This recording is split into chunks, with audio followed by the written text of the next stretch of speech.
Nampally exhibition grounds లో చేప మందు ప్రసాదం పంపిణీ రెండో రోజు కొనసాగుతుంది. 177 సంవత్సరాలుగా బతిన కుటుంబ సభ్యులు చేప మందు ప్రసాదాన్ని ప్రజలకు అందిస్తూ వస్తున్నారు. దేశంలోని వివిధ ప్రాంతాల నుంచి ప్రజలు తరలివచ్చి ఈ చేప మందును తీసుకుంటారు. ఎవరికీ ఎలాంటి ఇబ్బందులు తలెత్తకుండా రాష్ట్ర ప్రభుత్వం గత 15 రోజులుగా నాంపల్లి ఎగ్జిబిషన్ మైదానంలో 14 ప్రభుత్వ శాఖల అధికారుల సమన్వయంతో ఈ కార్యక్రమాన్ని విజయవంతంగా నిర్వహిస్తున్నారు.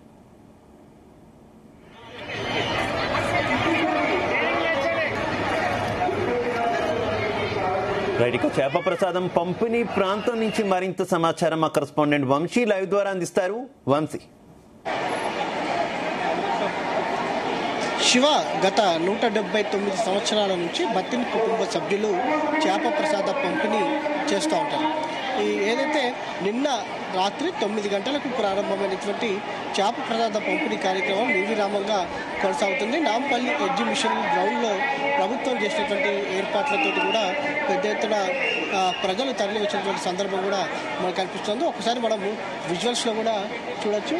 భారీ సంఖ్యలో ప్రజలు వివిధ ప్రాంతాల నుంచి వచ్చినటువంటి సందర్భం కూడా మనకు చాలా స్పష్టంగా కనిపిస్తూ ఉంది. ఏదైతే దాదాపుగా 35 ఏదైతే క్యూ లైన్లను ప్రభుత్వం ఏర్పాటు చేయడం జరిగింది. ఏదైతే ఒక్కొక్క టోకెన్కి సంబంధించి కూడా 40 రూపీస్ లెక్కన ఒక్కొక్క టోకెన్ కొరమీన్ చేప పిల్లను అందజేశారు. 40 రూపాయల చొప్పున ఒక్కొక్క చేప పిల్లను. ఏదైతే వివిధ ప్రాంతాల నుంచి కూడా పెద్ద ఎత్తున ప్రజలు పెద్ద ఎత్తున ఆస్మా వ్యాధిగ్రస్తులు ఎవరైతే ఉంటారో వారందరూ కూడా వస్తున్నటువంటి సందర్భం కూడా మనం చూస్తూ ఉన్నాము. నిన్న సాయంత్రం కల్లా కూడా దాదాపుగా 30 నుంచి 40 వేల మంది వరకు కూడా నాంపల్లి ఎగ్జిబిషన్ గ్రౌండ్లో ఉంటారు. ఈరోజు కొంత తగ్గుముఖం పట్టినటువంటి పరిస్థితి కూడా మనకు చాలా స్పష్టంగా కనిపిస్తూ ఉంది. ప్రధానంగా మనం చూడొచ్చు, చేప ప్రసాద పంపిణీ కార్యక్రమానికి సంబంధించి బట్టిన కుటుంబ సభ్యులు ఏ సంవత్సరానికి ఆ సంవత్సరం పెద్ద ఎత్తున ఏర్పాట్లు చేస్తూ ఉంటారు. మెడిసిన్ కూడా తయారు చేస్తూ ఉంటారు. ఇంతకీ ఫిషరీ డిపార్ట్మెంట్ ఆధ్వర్యంలో ఎలాంటి ఏర్పాట్లు చేశారు, ఇప్పటి వరకు కూడా ఎంతమంది వరకు వచ్చారనే అంశానికి సంబంధించి కూడా మనతో పాటు వివరాలు అందించడానికి ఫిషరీ కార్పొరేషన్ చైర్మన్ మెట్టు సాయి కుమార్ మనతో పాటు ఉన్నారు. వారితో మాట్లాడించే ప్రయత్నం. చెప్పండి, నిన్నటి నుంచి ఇప్పటి వరకు కూడా నాంపల్లి ఎగ్జిబిషన్ గ్రౌండ్కి ఎంతమంది వచ్చిన్నారని చెప్పి మీకు అంచనా? దాదాపు 87,650 టోకన్లు ఇవ్వడం జరిగింది. ఇంకా 9 గంటల సమయం ఉంది. మేము ఇంకా ఎక్స్పెక్ట్ చేస్తున్నాం 1,40,000 వరకు వచ్చే విధంగా ఉంది. నిన్న రాత్రి ప్రారంభం ఈ కార్యక్రమంలో ఈరోజు సాయంత్రం 9 గంటల వరకు ఇక్కడే ఎలాంటి మన విరామం లేకుండా కొనసాగుతూ ఉంటుంది. టోకెన్లు వచ్చి 87,000 మంది అని కూడా చెప్పడం జరిగింది టోకెన్కి సంబంధించి.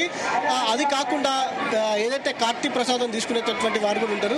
ఓవరాల్గా ఎంతమంది వచ్చినారని అంటే దాదాపు 3 లక్షల మందికి సరిపడేంత ప్రసాదాన్ని బత్తిన కుటుంబం వాళ్ళకి తయారు చేయడం జరిగింది. కానీ మాకు ఇప్పుడు ఏంటంటే దాదాపు 1,50,000 వరకు వచ్చే ఉద్దేశంతో మేము 1,50,000 వరకు కొరమీన్ చేపలు అందుబాటులో ఉంచాము. దానికి అనుగుణంగా ఇంకా అదనంగా 50,000 కూడా చెప్పడం జరిగింది. కేవలం గంట సేపట్లో వచ్చే విధంగా అన్ని ఏర్పాటు చేసుకున్నాము. 9 గంటల వరకు కూడా ఈ కార్యక్రమం జరగబోతుంది కాబట్టి ఎలా అప్రమత్తంగా ఉన్నారు? అంటే ముఖ్యంగా గత 9 రోజుల నుంచి మేము దాదాపు 14 విభాగాల అధికారులు, ముఖ్యంగా జిహెచ్ఎంసీ కానివ్వండి, కలెక్టరేట్ కానివ్వండి, మన ఫిషరీస్ డిపార్ట్మెంట్, వాటర్ వర్క్స్, మన హెల్త్ డిపార్ట్మెంట్, ఆర్ఎన్బి, దాదాపు 14 విభాగాల అధికారులు సిబ్బంది మొత్తం పనిచేస్తూ ఉన్నారు.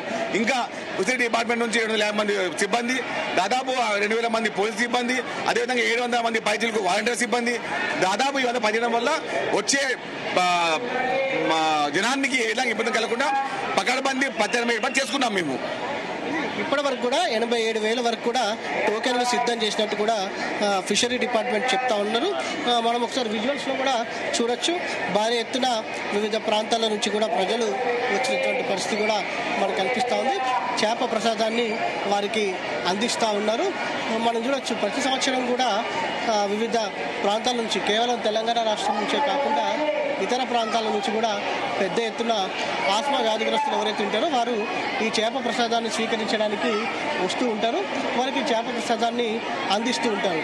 దాదాపుగా ఈ సంవత్సరం 3 లక్షల మందికి పైగా కూడా చేప ప్రసాదాన్ని తయారు చేసినట్టు కూడా బట్టిన కుటుంబ సభ్యులు చెప్తున్నటువంటి సందర్భం కూడా మనకు చాలా స్పష్టంగా కనిపిస్తూ ఉంది. క్యూ లైన్లో కూడా ఇంకా పెద్ద ఎత్తున ప్రజలు ఉన్నారు. ఈరోజు సాయంత్రం వరకు కూడా, అంటే ఫిషరీ డిపార్ట్మెంట్కి సంబంధించినటువంటి పరంగా చూస్తే ఇప్పటి వరకు 87,000 వరకు కూడా టోకెన్లు సిద్ధం చేశాము, టోకెన్లు ఇవ్వడం జరిగిందని కూడా చెప్పారు. నిన్నటి నుంచి ఇప్పటి వరకు.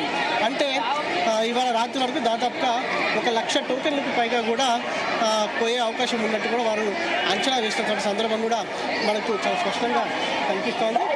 భక్తుల కుటుంబ సభ్యులు మాత్రం పెద్ద ఎత్తున ఇక్కడ ఉండి ఎవరైతే చేప ప్రసాదాన్ని స్వీకరించడానికి వస్తారో వారికి 45 రోజుల పాటు పక్షం ఎలా చేయాలనే అంశానికి సంబంధించి కూడా సూచనలు జారీ చేసినటువంటి పరిస్థితి కూడా మనకు కనిపిస్తోంది. మనతో పాటు మాట్లాడడానికి భట్టిన కుటుంబ సభ్యులు ఉన్నారు, ఇచ్చే ప్రయత్నం చేద్దాం. చెప్పండి, ఈ సంవత్సరం ఎంతమంది వరకు కూడా ప్రసాదం తయారు చేశారు? ఎంతమందికి? సుమారు 4-5 లక్షల మందికి మెడిసిన్ రెడీ చేస్తారు. ఎవ్రీ ఇయర్ 4-5 లక్షల మంది వస్తారు.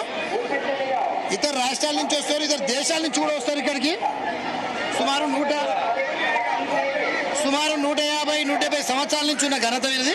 బతిని ఫ్యామిలీ ఆధ్వర్యంలో 100కు 1000% అస్తమా అనేది తగ్గుతుంది మెడిసిన్ వల్ల. ఇది ఒక మంచి ఔషధము. ఒకసారి మనము విజువల్ కూడా చూడొచ్చు, చేప ప్రసాదాన్ని ఎలా వేస్తున్నారు అనేది కూడా మనం ఒకసారి అబ్జర్వ్ కూడా చేయొచ్చు. పెద్ద ఎత్తున ఈ చేప ప్రసాదాన్ని స్వీకరించడానికి పెద్ద ఎత్తున వివిధ ప్రాంతాల నుంచి కూడా ప్రజలు వస్తూ ఉంటారు. ఆత్మ వ్యాధితో బాధపడుతుంటారు. మృగశిర కార్తీ సందర్భంగా ప్రసాదాన్ని అందించే 3-4 రోజుల ముందే పెద్ద ఎత్తున ప్రజలు ఆత్మ వ్యాధిగ్రస్తులు ఎవరైతే ఉంటారో వారందరూ కూడా ఇక్కడికి వస్తూ ఉంటారు. ఇప్పటి వరకు కూడా దాదాపుగా 87,000 మందికి పైగా కూడా టోకెన్స్ తీసుకుంటున్నారు. దాంతోపాటుగా చేప ప్రసాదం కాకుండా వెజ్ ప్రసాదం తీసుకునేటటువంటి వారు, కార్తీ ప్రసాదం తీసుకునేటటువంటి వారు దాదాపుగా 1,00,000 మందికి పైగా కూడా వచ్చి ఉంటారు అనేది కూడా అంచనా వేస్తూ ఉన్నారు. శివ, అయితే ప్రస్తుతం ఇంకా చేప మందు ప్రసాదం కోసం భారీ ఎత్తున అందరూ వస్తున్నటువంటి నేపథ్యంలో వారికి ఎటువంటి ఇబ్బంది కలగకుండా ఎలాంటి జాగ్రత్తలు తీసుకుంటున్నారు? అధికార యంత్రాంగం చేసినటువంటి ఏర్పాట్ల మీద వచ్చినటువంటి వ్యక్తులంతా సంతృప్తి వ్యక్తం చేస్తున్నారా వంశీ?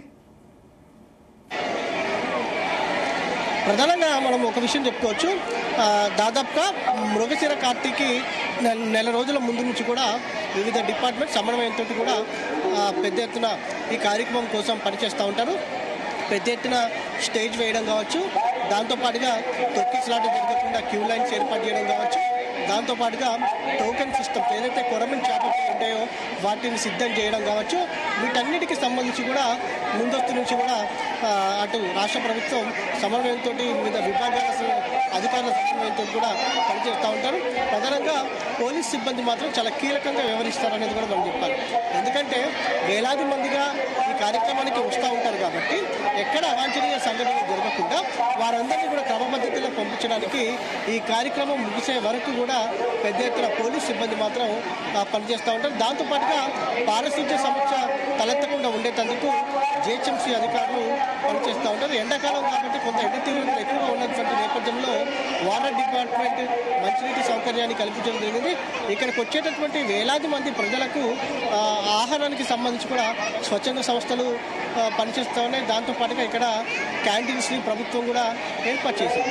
ఇలా అన్ని రకాలుగా కూడా అన్ని విభాగాల అధికారులు సమన్వయంతో పనిచేస్తూ ఉన్నారు.